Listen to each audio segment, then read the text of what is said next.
Sir as a founder बहुत pressure होता होगा इन सब चीज़ों का, तो मुझे आप एक बार बता दो कि आपका दो फाउंडर्स है, लाइक लाइक फॉर एग्जांपल अगर बोलो अजय केडिया है, विजय केडिया है, लेट्स अज्यूम दैट, तो आपका रोल्स कैसे डिवाइडेड है अगर मैं आपसे पूछूं इस इन चीजों में, क्योंकि इतना बड़ा ऑर्गेनाइजेशन चलाना it's not very easy, and when और ये बहुत टाइम डिसीजन कंपनी मैनेजमेंट एक कल्चर ये सब चीजों का मिश्रण होगा तब जाके ऐसा कंज्यूमर मुझे वो राइट प्रोडक्ट मेरे हाथ में मिलेगा, आई सी द राइट ये रिजल्ट्स ऑन दैट। तो अगर आप मुझे रफली बता पाओगे कि how exactly the team is divided और what exactly you bring on table और सर ब्रिंग ऑन टेबल, तो आप इसको एग्जैक्टली कैसे बता सकते हो मुझे? देखिए, कोई भी कंपनी चलती है वो खाली फाउंडर के बेस पे नहीं चलती है।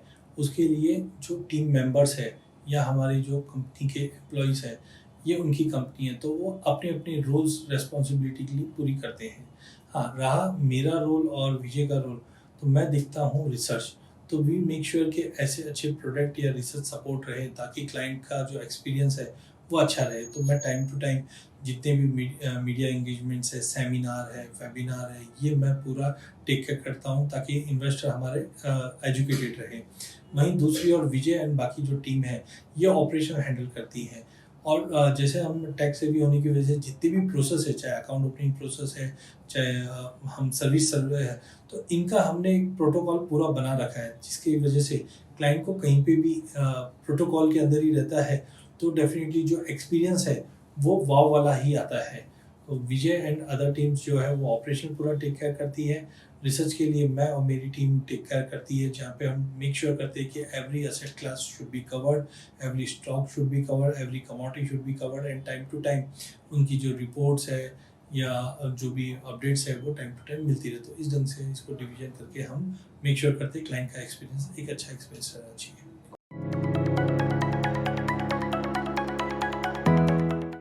अगर मैं कल्चर के बारे में पूछूं, तो अगर मैं लेट्स से कि अगर अपने टीम में से किसी भी एक आदमी को पूछूं कि what is the culture Kedia capital stands for, तो अगर मैं आपको तीन फिलोसफी पूछूं अगर अपने कंपनी का क्या, तो आप कैसे उसको इलाबोरेट करोगे? देखिए, मैंने मेरी लाइफ में एक ही चीज़ सीखी है, education is most important. But हाँ, एजुकेशन के साथ साथ एक होमली कल्चर भी रहना चाहिए, या हम बोल सकते हैं एक फैमिली भी। तो सबसे पहले हम लोग अडॉप्ट करते हैं एजुकेशन, बिकॉज अगर मुझे मार्केट में कोई चेंज लाना है तो सबसे पहले एजुकेशन इज मोस्ट इम्पॉर्टेंट। तो वी मेक श्योर कि वीकली हमारे क्लाइंट, हमारे जितने भी मेंबर्स हैं, एक होता है रिव्यू। तो रिव्यू हर टाइम काम का नहीं होता है, रिव्यू होता है आपके एजुकेशन लेवल का होता है। और हम लोग मेक श्योर करते हैं इंटरनल टीम के लिए एवरी वीक या एवरी मंथ हम लोग एजुकेशन स्लॉट्स रखते हैं, जहाँ पे हम लोग जो ऑनगोइंग प्रोसेस है वो बार बार हम उनको बताते हैं ताकि कहीं पे गलती नहीं हो क्लाइंट को सर्विस देने में। सेकेंडली, एक अप्रेजल खुद का होना चाहिए कि आज अगर मैं कोई वर्क कर रहा हूँ तो वी मेक श्योर कि टाइम टू टाइम हम लोग छोटे छोटे स्लॉट्स लेते रहते हैं हमारी टीम के लिए, लाइक एक्सेल्स के ऊपर, how to use Excel, how to use, आज एआई आ गया है तो एआई को कैसे हम हमारे वर्क में यूज़ कर सकते हैं। तो we keep on educating our team members so that उनका जो भी वर्क फ्लो है वो और स्मूथली हो और उसका स्ट्रेस नहीं रहे, क्योंकि जब काम ऑटोमेटेड हो जाएगा तो उसका स्ट्रेस नहीं होगा और मज़ा आएगा। सेकंड, हम मेक श्योर करते हैं एनवायरनमेंट। तो इट्स ए होमली एनवायरनमेंट है। तो जो भी हम लोग time to time birthday celebrate भी करते हैं, हम टाइम टू टाइम आउटिंग भी रखते हैं, हॉलीडे जैसा भी है या कोई भी इवेंट्स है वो भी हम ऑफिस में रखते हैं ताकि जो टेम्परमेंट है ऑफिस का वो अच्छा बना रहे। और एक होमली, क्योंकि आज मैं समझता हूँ मेरे जितने भी एम्प्लॉय जितना टाइम वो घर पे देते हैं उससे कहीं ज़्यादा टाइम ऑफिस से जुड़े हुए रहते हैं। तो वी मेक श्योर कि इनका एक तो एजुकेशन लेवल प्लस जो ऑफिस का कल्चर वो होमली रहना चाहिए।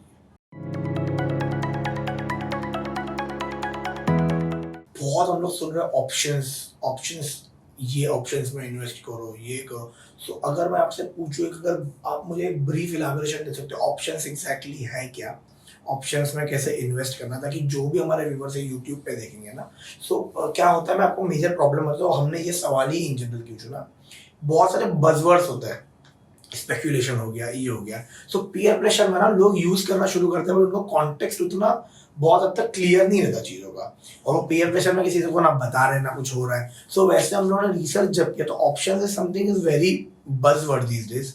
तो ऑप्शंस एग्जैक्टली है क्या, उसमें इन्वेस्टमेंट कैसे होता है, और उससे क्या क्या चीजें जो आप एक, अगर मैं आपको बोलूँ कि ये मास्टर क्लास है तो आप कैसे समझाओगे ऑप्शंस को? देखिए, सबसे पहले जब हम लोग कोई भी टर्मिनोलॉजी पढ़ते हैं तो हम समझते हैं ये बहुत ही बड़ी विकेट, हम बोल सकते हैं बहुत ही डिफ़िकल्ट टर्मिनोलॉजी, बट ऑप्शन बहुत ईज़ी है, बहुत सिंपल है। एक सिंपल उदाहरण के तौर पे अगर मैं बात करूँ, तो ऑप्शन को हम एक तरह से ले सकते हैं जैसे इंश्योरेंस। अगर आपकी गाड़ी 20 लाख रुपए की गाड़ी अगर आप ले रहे हैं, तो आप प्रीमियम 20,000 रुपये भरते हैं। सिंपल है। अगर गाड़ी को कुछ हुआ, तो आपको गाड़ी की वैल्यू या जो भी लॉस है वो आपका मेकअप होकर मिल जाता है। ठीक है। एवरी ईयर आप पेमेंट करते हो, तो जो प्रीमियम पे करते हो और जो ये पूरा कॉन्ट्रैक्ट है, इसको हम ऑप्शन का ही एक कॉन्ट्रैक्ट का तरीका है। ये जो मैंने एग्जांपल केस स्टडी बताई है, ये एक पूरा एक अच्छा केस स्टडी है ऑप्शन को समझने के लिए, जहाँ पे ऑप्शन बायर कौन होता है? Policy holder. जब आप पॉलिसी खरीदते हो, तो actually you are a option buyer. और पॉलिसी कौन बेचता है हमको? इंश्योरेंस कंपनी बेच रही है। तो इंश्योरेंस कंपनी हमारे लिए ऑप्शन सेलर बन जाता है। तो कोई भी मार्केट में दो पार्टी इन्वॉल्व होती है, एक होते हैं ऑप्शन बायर्स एंड उसके करस्पॉन्डिंग होते हैं ऑप्शन सेलर। तो ऑप्शन बायर होते हैं, उनका मैक्सिमम लॉस जो हो सकता है वो होता है to the premium. For example, अगर आपने 20 लाख की गाड़ी ली, तो आपका मैक्सिमम नुकसान क्या हो सकता है? 20,000 का प्रीमियम। कल को अगर गाड़ी को कुछ भी हुआ, तो कंपनी रीइंस्टेट करके देगी। और अगर गाड़ी को कुछ भी नहीं हुआ, आप अच्छे से गाड़ी चला रहे, तो मैक्सिमम नुकसान क्या होगा आपका? 20,000 का।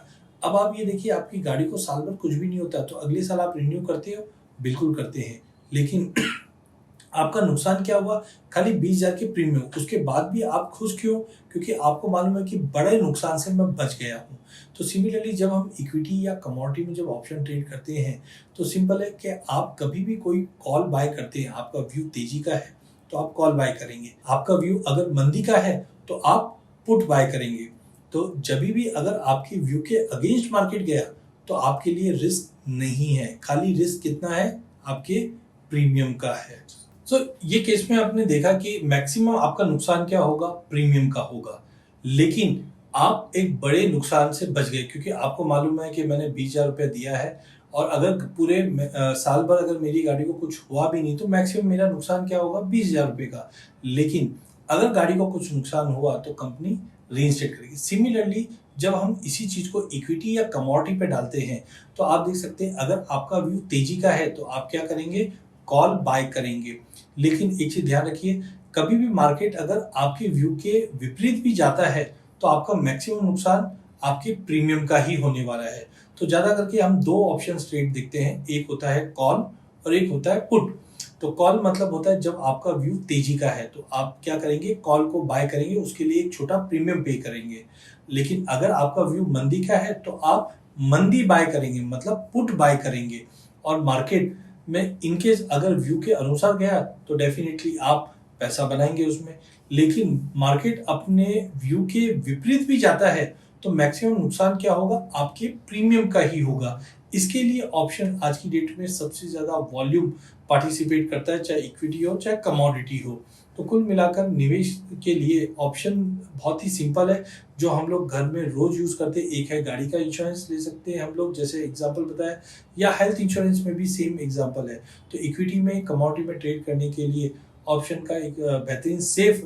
हाँ, इसके अलावा कुछ टर्मिनोलॉजी है, बट वो सिंपल है। जैसे हम बोलते हैं स्ट्राइक प्राइस, मतलब जो व्यू है आपका कि 100 रुपये का स्टॉक 200 रुपये होने वाला है, तो आपका जो स्ट्राइक प्राइस है, तो ये प्राइस होता है 100 रुपया, 200 रुपये, इसको स्ट्राइक प्राइस होता है।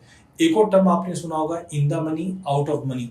तो जब 100 रुपये का स्टॉक है, तो वो हम बोलते हैं एट द मनी, जो भाव चल रहा है उसी का स्ट्राइक है, उसको हम एट द मनी बोलते हैं। लेकिन 90 रुपये का स्ट्राइक है, तो आप देखिए भाव 90 रुपये से बढ़कर 100 हो चुका है, तो बीच का 10 रुपये आपको मिल रहा है। इसका मतलब ये 90 रुपये वाला जो स्ट्राइक है वो इन द मनी है, जबकि 200 रुपये का स्ट्राइक आने वाला है, अभी तक आया नहीं है, इसके लिए उसको आउट ऑफ मनी बोलते हैं। तो कुल मिलाकर ऑप्शन सिंपल है। अगर आपको तेजी लगता है तो आपको कॉल बाय करना है, आपको मंदी लगता है तो पुट बाय करना है। प्रॉफिट आपको इसमें एक जो वर्ड बोलते हैं अनलिमिटेड, तो मतलब जो फ्यूचर में या नॉर्मल बाय करते हैं वैसा ही प्रॉफिट आपको बनेगा। लेकिन नुकसान खाली आपका जो प्रीमियम आपने पे किया है, कुल मिलाकर उतना ही नुकसान हो सकता है, उसके बियॉन्ड नुकसान नहीं हो सकता है। तो हमको बताओ, अगर 10 रुपए का चीज हमने टोकन अगर 1 रुपया टैक्स दिया, तो वो जो कुछ है रिस्क बेयर करना वो 1 रुपए पे ही करना। बिल्कुल बिल्कुल। परसेंटेज कितना होता है सर इसका फिर भी प्रीमियम का? जनरली मार्केट में इसके कॉम्पोजिट होते हैं 5। जिसमें हम देखते हैं कि मार्केट में थीटा क्या है, मतलब टाइम वैल्यू, ग्रीक्स जिसको बोलते हैं हम लोग, डेल्टा, मतलब मार्केट में क्या मूवमेंट है। तो कुल मिलाकर अगर हम बात करें तो करीबन 1.25 से 1.5% का इसका कॉस्ट आता है। बहुत ही तो बहुत नेग्लिजिबल है। बहुत नेग्लिजिबल